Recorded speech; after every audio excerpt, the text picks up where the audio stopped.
তোরে আর জীবনে পড়ালেখা করাই মানুষ করাইতে পারলাম না, তোরা আজগা নতুন একটা স্কুলে ভর্তি করাই। সেই স্কুলের নাম হলো রাজমিস্ত্রি স্কুল। ওয়ো ভাই, কন্ট্রাক্টর সাহেব কিন্তু ভালো আছেন নি? আসি বালা ভাই, কি অবস্থা আপনার ভাই? আলহামদুলিল্লাহ ভাই, মিস্ত্রি বেগুন গেছে কি মানে কাজ শেষ তো বুঝছি ওর ভাই। নিজে কই এই ফাঁকে একটু ইয়াগান সমান করি দেই, গৃহস্থের মানান যাইতো না ভাই নিজে আমার কত এই কইতাম। পোলাটা বিসিএস কমপ্লিট করছে, হ্যাঁ কিন্তু কোনো চাকরি পায় না। ওই যে আমি মূর্খ, আমি গরিব মানুষ, ক্ষেত খামারে কাজ করি। আমার যদি টাকা পয়সা থাকতো তাহলে আমার পোলাটা বিসিএস কমপ্লিট করিয়ে চাকরি পাইতো। এখন ভাই কোনো চাকরি নেই, হোলার বয়স দেখছেন নি? তখন কিলে আইছেন এই কথা কন।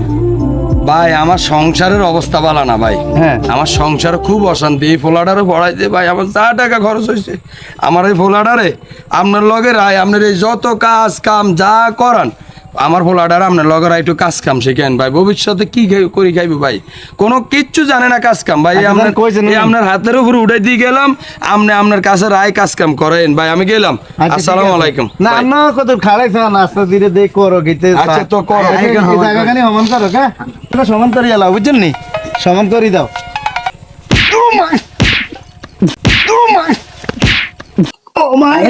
দাদা তুরা হারামজাদা, হিন্দি বাস লাগা।